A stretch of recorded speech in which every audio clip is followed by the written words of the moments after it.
Hi, how is everyone today? If this is your first time tuning in to Clara Makes, my name is Clara and I'm an avid knitter, fiber artist, and marine biologist, and I'm so happy to have you with me.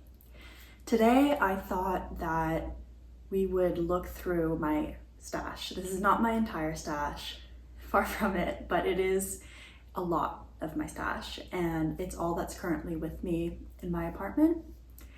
I spent the last year traveling abroad, and in each place I went, I would usually pick up a project quantity of yarn as a memento of that place. So each of the yarns that I'm going to be talking about today are very special to me, they're very beloved, and I want to make sure that the patterns that I'm using are equally special and bring out the special qualities of those yarns. So what we're going to be doing is I've done a bit of a stash dive and a pattern roundup, and hopefully you guys can follow along with me and get inspired to go through your own stash.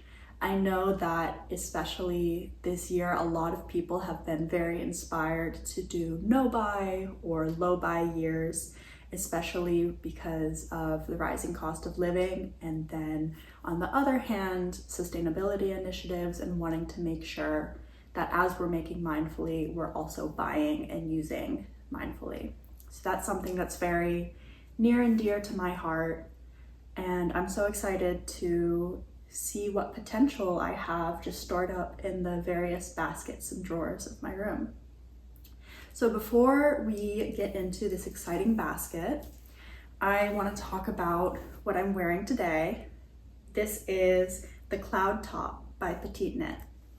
And I absolutely love this top. I am very drawn to color, and as you'll see today, I usually pick out very colorful or dye or yarns that are dyed in a fun way or with specific patterns. I love a good tweed. So surprise, surprise, I love Noro yarns so much. And the first time I worked with Noro, I got one skein of this yarn, which is the Kakigori, and the color is Uzu, which I will put the spelling up on the screen. But the dye lot, the Uzu dye lot, apparently means shaved ice in Japanese, and I think that just the gorgeous kind of light teal color of this top mixed with the little very sherbet coated colors of oranges and pinks and greens, it just makes me so happy. I think it's a very spring top. Highly recommend the pattern. It was just a classic drop shoulder design, which is very quick to knit up, and it features these cute little rolled hems and rolled edges. And I actually modified the pattern just the teeniest bit, where on the neck and on the bottom you have some ribbing before you do the rolled edge, and I just modified it to be the exact same to give a little more of that length and roll on the cuffs, so the arm cuffs. And then also, if this is your second time tuning in or you know me in real life, I did cut all of my hair off this weekend, so it's very short now, which I'm having fun with, and I feel like it matches the fun vibe of this colorful top. It was not a crisis decision. I had thought about this for a long time, so I'm fine. Don't worry, this is not a cry for help. Okay, so moving on from my current outfit to plans for future ones, I have samples of all of the different yarns that I want to talk about in this basket, which I thrifted. I love this basket. And what I want to start with is this yarn, which is just my pride and joy. Pink is my favorite color, especially this kind of bubblegum baby pink. I think it's just so fun, and you can tell from this yarn that it's very special. It is bulky or super bulky at its weight, and it's actually hand spun and hand dyed, and it's single ply. So this is definitely a yarn that is not the most practical. It is 100% wool. It's untreated and it's super, super soft. Like, you could just nest in this and take a nap forever. I love it so much. And when I was visiting my cousins in Uruguay, I dragged my cousin Mila to a yarn store with me. And since it was super hot then, and it's generally a pretty warm country on the beach, almost everything in there was cotton. And I'm a wool girly to my core. So I sought out like the wooliest wool that I could find in this little shop. And they had a basket of this absolutely amazing, locally farmed and hand spun and hand dyed yarn from a local artisan who sold through that shop. And as soon as I saw it, I'm like, that's coming home for me. I actually got some in a white too, an undyed shade, and I made my uncle a hat. I'll put a picture on the screen. It cabled up so gorgeously, and for a single ply, I was really impressed by the stitch definition and just how warm and soft and cozy it was. And of this pink, I got a lot more. I got four huge balls. And when I was in the shop, I weighed them and I made sure I had enough. I was thinking of doing a cabled jacket at the time. Now I'm leaning more towards like a pullover or a cardigan, just because it's so soft. I don't see the need to have it not directly next to skin. But I definitely have a generous amount. Knock on wood, should not be playing yarn chicken. But the two patterns that I have in mind, the first one, I discovered very late to the game, Tetti's Knit Garden, or the designer Tetti Lutzak, last week. My mom and I are both obsessed with her. She does the most gorgeous, botanically inspired designs. She is the queen of color work, like very folkloric inspired designs. And she has one which calls for an Aran weight yarn, and it's this gorgeous, bulky, oversized pullover with cabling up at the top of the neck, on the sleeves, and on the bottom of the body. And I was thinking of buying yarn for it, but again, I would love to work from what I have instead of buying something new. And I thought, well, maybe, since I would probably be the second or third size, like a small or a medium, and because it's designed to be so oversized to begin with, I figured that I would just knit the smallest size in a bulky and just let it be what it is. If it's a little big, that's okay.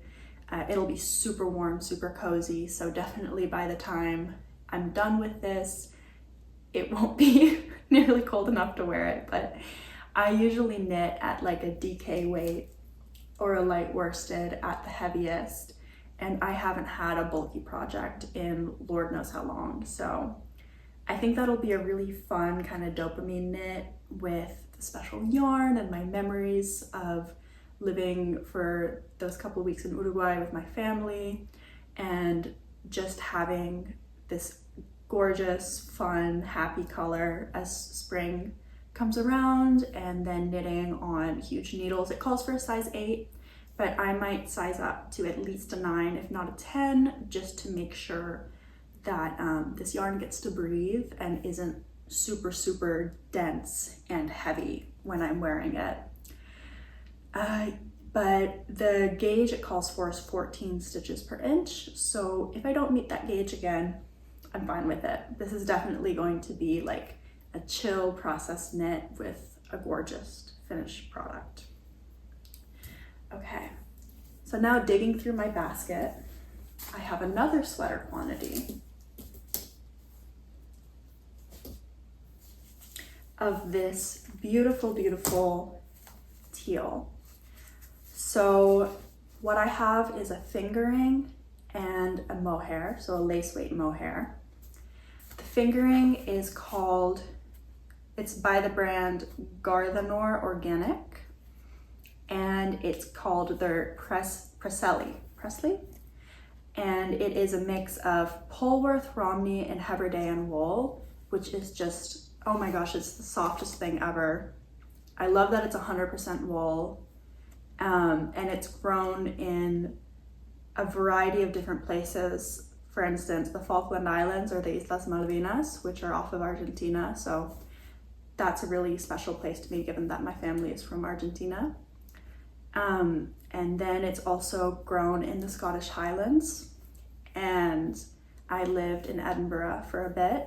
So I always love when there's some Highland wool in something. And for having yarn sourced from these very harsh coastal places, you'd expect the yarn to be very weather resistant, so kind of rough and rustic, but it is, I thought this was an alpaca mix when I first touched it. It is so soft, it's wonderfully drapey, and it's a fingering, and I did not feel like knitting a whole garment in fingering. I actually got this on a 50% off sale at a fiber store in Frederick, Maryland, which I will put the name up on screen. It's a really fun shop. But since I got 5 of them, it was only $50. So girl math in my head, I was like, oh, I'm knitting a sweater for $50 for 50% off. But then of course I had to get some yarn to hold with it, aka a mohair. So I watch Hip Knit Hooray, which is a channel on YouTube, knitting podcaster who I highly recommend. And she knits with Knit Picks Aloft and recommended it as a mohair. And I've never knit with mohair, which is crazy. I feel like it's more of a recent trend, relatively recent, that all patterns kind of have like a DK plus a mohair or a fingering plus a mohair. And usually, especially because I knit with our family's sheep's yarn a lot, I just do 100% wool, not holding anything fancy with it. But I did recently, I'm knitting a project right now with a alpaca, which is a mohair substitute, which I just got because it was pretty. I didn't get it because I don't like mohair. I actually find it quite soft. I know some people have their issues with it, but to try out a mohair, I thought that, first of all, it came recommended. Second of all, it had great colors. And then third, it was quite affordable for a mohair, especially compared to like Isair, which I've heard is just the creme de la creme of mohairs. So I was really excited to try it and work with it. And I find that the two colors just look so gorgeous together. They remind me of like a Caribbean sea, or what are those, a kingfisher bird or something like that. And I really like wearing teal. I think it makes my eyes look good, not to be the Miley Cyrus blue eyes meme, but I'm really excited to have something with this. And I definitely think that it's gonna be a bit of a labor of love, because I think when these are held together, it'll be a light DK. And I've actually had trouble finding a pattern for this because there's a ton of DK weight patterns, but a lot of them have gauges, like stitches per 4 inches or 10 centimeters listed, which match more of a worsted. So I'm definitely going to have to do some trial and error with that and gauge swatch religiously for these patterns. But the one that I settled upon, which I think is just such a special feminine ethereal pattern, is called the Fairy Bouquet by the designer Joanna Ong. And it calls for a fingering and a lace held together. So these are perfect. It's exactly what it calls for. And then the finished gauge, they say that in stockinette stitch, it's 18.5 stitches per 4 inches, which for me rings truer to a worsted weight. So I'm wondering if it's going to have kind of a loose gauge and be really flowy, or I'm just going to have to size up to make sure that it's nice and oversized for me, because the pattern itself is a circular yoke, which has these absolutely gorgeous cable and lace, moments in the yoke itself. And I love the process of making circular yoke sweaters. I recently made the Lume by Sari Nordland, But the thing about them is I'm tall and I have quite a long torso, and I find that the way they fit, even when you incorporate short rows, when you lift your arms, it becomes super cropped. And that kind of bothers me with the Lume, and I don't wear it as much as I wish I would, because I feel like I can't wear it to work or in a professional environment because I don't want to show everyone my belly. So this one, I definitely want to make sure that it's super oversized around the armpits, so I have some movement there without affecting the body and the torso. So hopefully I don't get gauge issues, and I am able to make it in maybe a size bigger than my normal size, just to have that ease. And I have plenty of both of these yarns, so I should be able to do that. Okay, so now moving on to some yarn that I have had in my stash for 8 years, since I was 15, which is kind of insane to me. I know some people have yarn in their stash for like decades, but the fact that I got so much of this when I first started knitting, just with no plans, and I've been carrying it around with me literally around the world, I just think it's time to knit it up. So when I was 15, my family took advantage. I don't know if you remember this back then, but there were all these super cheap deals to fly through Iceland, and I think they were so cheap that the travel or the airline company ended up like shutting down. But you know, we rode those deals while we could, and me, my brother, and my parents went to Iceland along with Ireland and Norway. And my mom and I at the time had just gotten super into knitting, and Iceland was like this magical wonderland for us, because if you've been to Iceland, you drive around once you're out of Reykjavik and it's just either national parks or sheep farm or both. So we saw sheep everywhere, and they were super cute, these like little Nordic sheep. And then when we stopped to get lunch for the day we go to a grocery store and like get some stuff to make sandwiches, we found out that they had a whole aisle in like every grocery store that was just dedicated to yarn.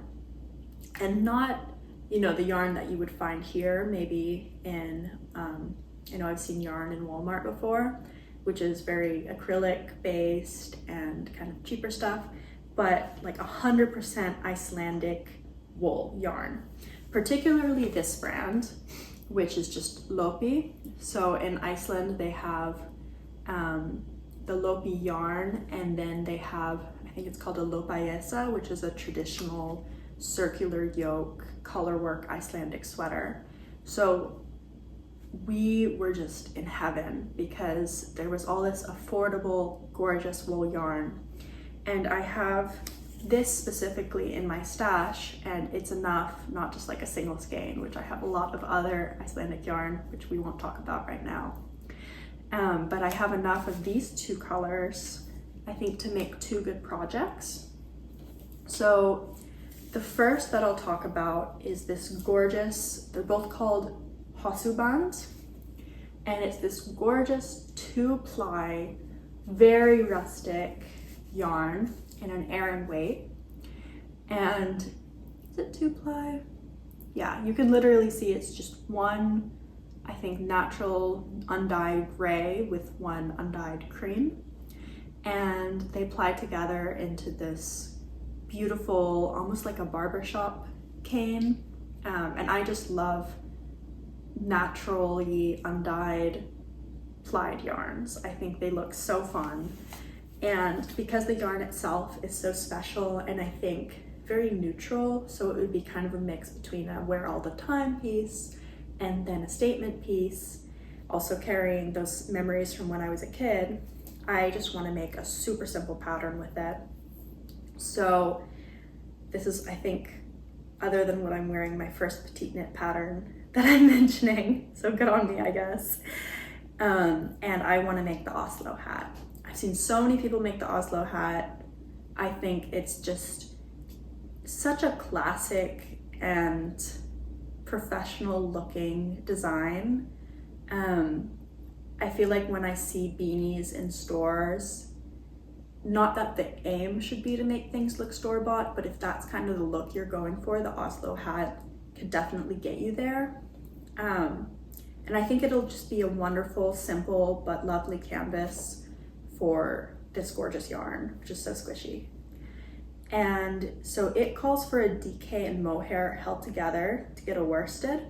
Again, this is an Aran, and it calls for about 230 yards, and I have 290 yards.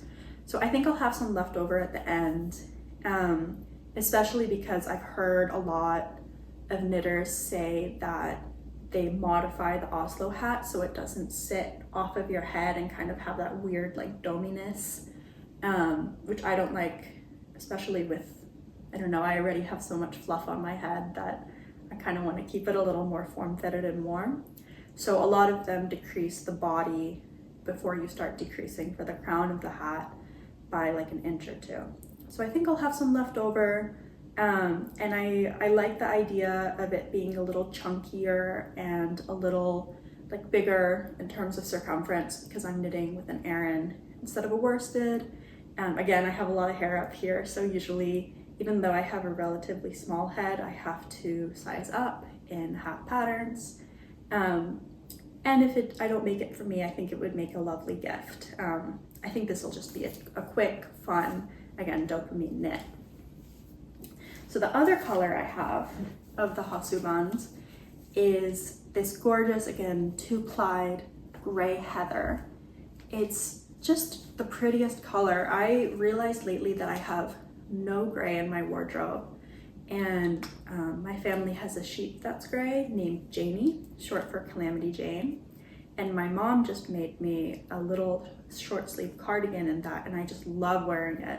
I love the color silver, all my jewelry's silver. I'm already going a little gray and I can see the silver coming up, but I'm not mad about it because, I don't know, I'm just entering my silver era, and I think this will help me keep getting there. I just think it's such an elegant, soft hue, because it's not technically a color, but it's okay. So this again is an Aran, so I am making another hat. This is one that one of my coworkers at my part-time job, where I work in a yarn shop, she was knitting on, and I got very inspired. It is called the Ode Beanie, and it is by Woolfolk, their 2021 fall collection. And it's this really, really lovely, it calls for a worsted weight again, but I don't mind using an Aran and making it a little chunkier. It is a cabled hat pattern with a pretty substantial brim. And I think in knit hats, adding that brim, especially like a double or even a triple folded like the Oslo calls for, just gives it that professional and super warm quality. I think a lot of the hats that I made when I was starting out and I was a bit younger, they had a very small brim and never a folded brim. And I think that means that usually you can't pull it over your ears, and your ears, my ears at least, get so cold in the winter. And I think plus the cables to make it extra cozy and extra warm. These are both definitely hats that I will be very excited to wear, I guess next winter at this point, because it's already turning to spring here, which is crazy. But just during outdoor adventures and field work, and protect my head against the wind, or whenever I go camping, I always have to like bury under my sleeping bag because I get so cold, but these super hefty wool hats will definitely help keep that heat in, especially in this rustic yarn, which keeps sheep warm in Iceland outside all year. So if it can do that, it can keep my head warm. Okay, so now moving on to some yarn I got in the other side of the world, but again an island. I picked this, it's called Zilana Kiwi. It is a lace weight. Honestly, it looks more like a fingering to me, but it is this gorgeous lavender, kind of silky, heathered, silvery look. And the color is called Papura. And it is 40% New Zealand merino, 30% brush-tail possum, and 30% organic cotton. So those together just give it this lovely sheen and drape. And I talked about this last episode as well, but the inclusion of brush-tail possum. Brush-tail possums are a species that are native to Australia and invasive and very damaging to the ecosystem in New Zealand. So that's basically a fiber that you can mostly only get in New Zealand because there's a whole industry around just controlling that species, and then coincidentally they have really lovely fur, which creates some gorgeous yarn. So I got this when I left New Zealand at the end of this summer, so I definitely had summer projects in mind. And because it's so thin, I only got 3 balls. The project I had in mind at the time is the Oolong Tank by Amy Sher, which I had just made earlier that year in an 100% cashmere. And that finished product is one of my most prized possessions. I wore it in my first podcast episode. But as much as I love it, and I love knitting the lace detail or panel down the front, I think it'll be good and teach me new skills to try a different pattern. So one of the patterns I was thinking of making in this gorgeous possum cotton merino was another pattern by the same designer, Amy Sher, and it's called her Phoebe top. And what I really love about this pattern is it's super simple. It doesn't look like it has any finishings, and it has this wide square or boat neck, which I think is really flattering and really elegant. I don't find that like spaghetti straps or really thin straps kind of suit my body type. Same with V-necks, V-neck tank tops.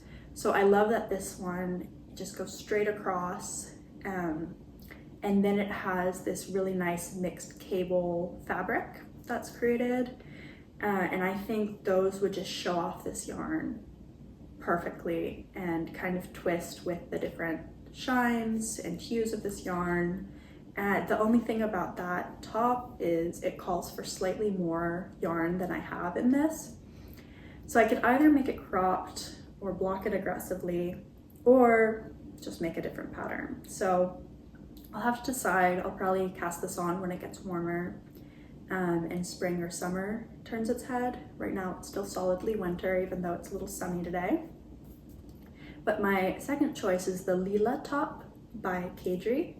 So I have made the home sweater V-neck version by Kadri, and I think she is the best designer.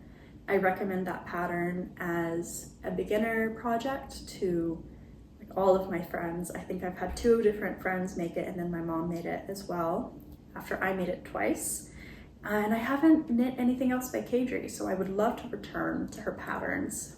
I think that the Lila top, it's way simpler than the Phoebe top. It has just kind of like a textured, all over texture, but in a very simple way. It's very drapey and relaxed. And I think it would kind of bring, again, a simple but beautiful backdrop to this special yarn. So I'm gonna have to see how I feel, if I'm in a simple mood or if I'm in a cabley mood, and how much I feel like playing yarn chicken when I cast this on. But I think both those patterns are great contenders, and I'd love to be able to knit them both up eventually. Okay, stick with me. We have 2 more yarns to go. Also, if you don't feel like watching all of this, that's so okay. It's honestly like just for me to think through my plans and keep myself motivated to actually work from stash, because I work at a yarn store at least once a week, and I'm there looking at all this gorgeous yarn, and it just takes Herculean strength and willpower to not spend my entire paycheck each time buying new project quantities of yarn. So the next one, which I have, so I got this last fall, so fall of 2023.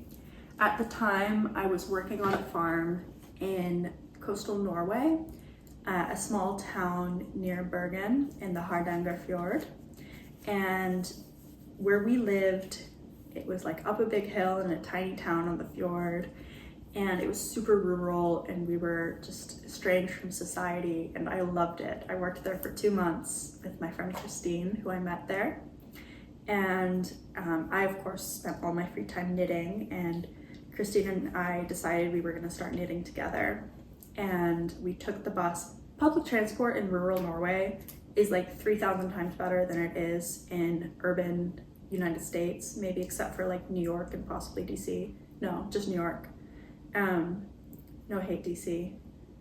But anyways, you can get anywhere on a bus for like €6, which is crazy. Or I guess they don't use euros there. I think they use kroner.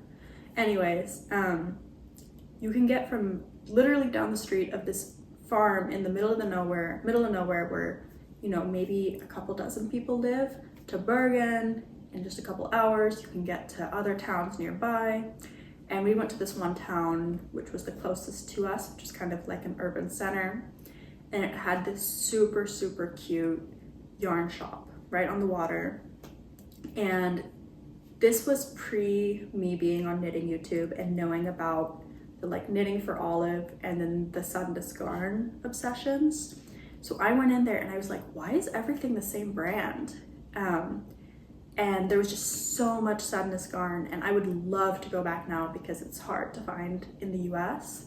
But I picked just what I thought was the cutest, and it is this pink alpaca. It's not boucle, but it has this huge halo around it with just like alpaca fluff. It's called the Borsted alpaca, which actually brings it up to being classified as a bulky weight. And I think that's kind of generous. I would definitely say this could be anything from a DK if you knit it with tight needles to a bulky if you knit it loosely and let all of that alpaca fluff. Maybe it is a boucle, I'm seeing loops.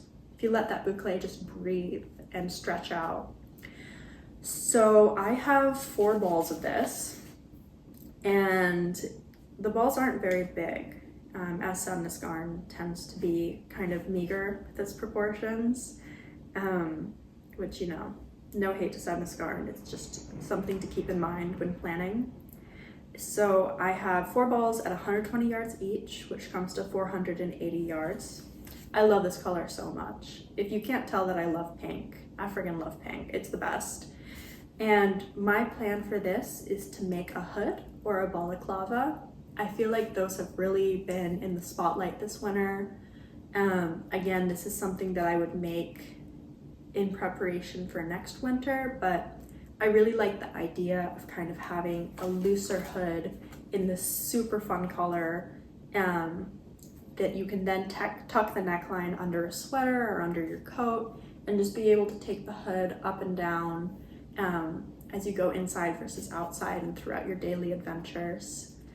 So the 2 patterns that I have in mind are very simple. I just want this fluffy yarn to shine, and I don't think it would be the best for things that need a lot of stitch definition, like finer cables or especially lace work. This would just fill it up. So I'm just going plain stockinette. First one is the cloud hood, which is a seamless top-down pattern, which love both of those words, seamless and top-down, like sign me up, by Wool and Beyond. And it calls for a bulky yarn. So I think, again, even though this is coded as a bulky, I think if I knit it up as a bulky with, it calls for US 10 needles, it would let a lot of air through. So it depends if I want this to be ready for like deep winter, snowing wind, or just kind of a cozy thing to put on like a hoodie. So if I want something that's less stiflingly warm, I would go for this pattern. And it calls for a max of 459 yards, so I would have exactly enough without playing yarn chicken, which would be lovely. I love using all of a yarn up and then just having like a couple scraps that I can use to stuff stuffed animals or like put in a bird's nest or something. And then the second pattern that I have is very similar. It's again a simple stockinette stitch hood. It's called the Harris hood, and it's by Cheryl Mokhtari. And it calls for a worsted weight yarn, which I think would be nice to knit a super warm, fluffy, cozy hood. And I love that this pattern features this ribbed double folded edge. I think that that detail makes it look super clean. It makes it look a little more professional than the cloud hood, which doesn't mean the cloud hood is bad. It's just more of a casual impression of that pattern. So it just, again, I don't think this is something I'm going to be knitting up for a while, but you see how much yarn I have, and even if I knit only these things and nothing else, it will still take me a while. So I'm kind of ignoring seasonality in all of these plans. I'll just have to see what I feel like and how cold it is when I'm making it, but I'm very excited to knit with more pink, and it's so soft, and I think it's going to make a lovely pattern. Okay, now we have, did I forget something entirely?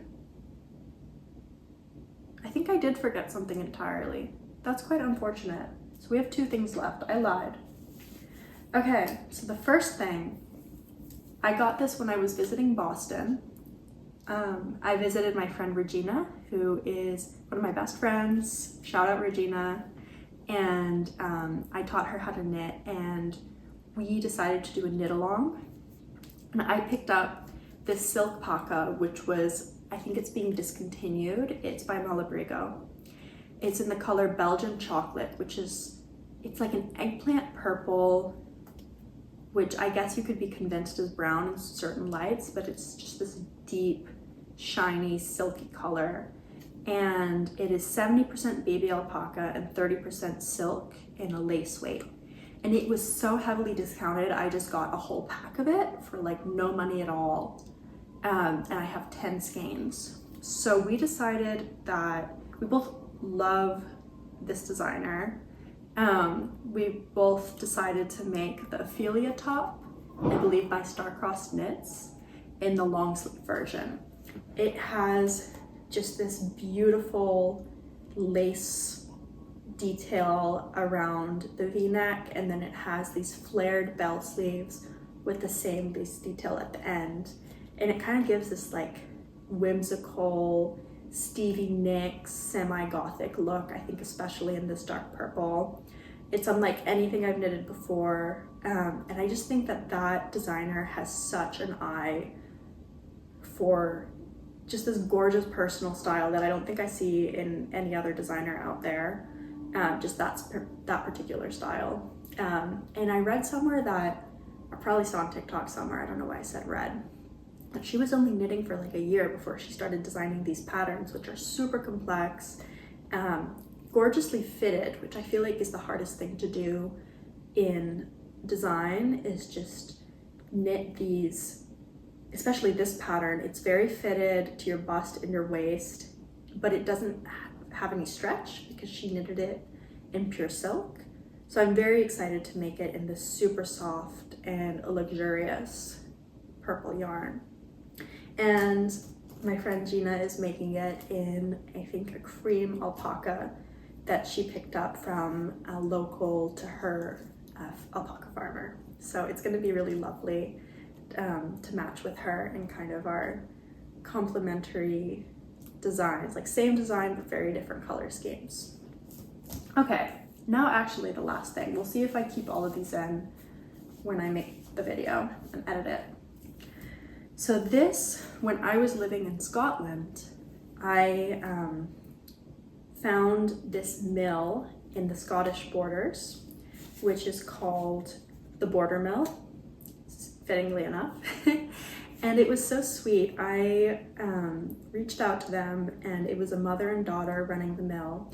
And you should definitely follow them on Instagram because they adopt a bunch of dogs that they let work in the mill. They're like all hanging out. And I reached out to the owner, and she let me take the train down from Edinburgh into the north of England where the mill was. And she picked me up at the airport and took me to the mill, and I got to meet all the dogs and everyone who worked there and hear about their dyeing process. Hi, Tombo! Tombo is a yarn snob, and he likes to steal this yarn specifically. So anyways, I picked this out out of all of the yarns they had, and it is a blend of alpaca and rose fiber, which I have never seen before or after getting it there. It's just like any kind of cellulose plant fiber, but it's from roses, and it's 50-50 blend of each of those. So it gives this insanely beautiful shine and softness. Do you like that? So sweet. And it was super hard to choose because the border mill opened particularly to cater to small local farmers who weren't growing fiber or raising animals in a commercial quantity, but more as in between a hobby and a small business. So they had like equipment to process llama fiber, alpaca fiber, bunny fiber, and all of these different things, and just came up with these gorgeous dyes and absolutely beautiful fiber combinations. So I got a couple skeins of this alpaca rose, one in a light silvery blue and one in this forest olive green. I love this green. I think it's so pretty. And then this blue, again, it has that silvery hue, which I just go crazy for. And I don't know exactly what I want to make out of these, but since they're each only 150 meters, and they are lace weight, a lace or a fingering, I want to make a little kerchief or triangle scarf with a lace design. I love knitting lace, just basically anything where you have to work row by row to create a repetitive pattern. So lace and color work are just my favorites to knit because I just want to get to the next row, and see the pattern or the picture develop.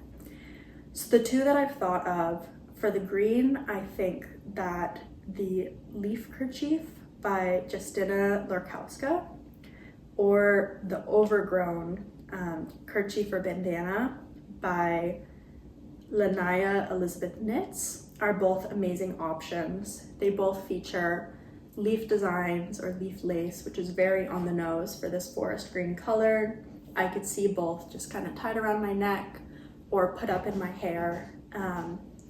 I think it would look good year round, and this is a very light fiber, so I could see myself wearing it in my hair in the summer and then kind of changing its use to be around my neck in the fall and winter and spring, I suppose.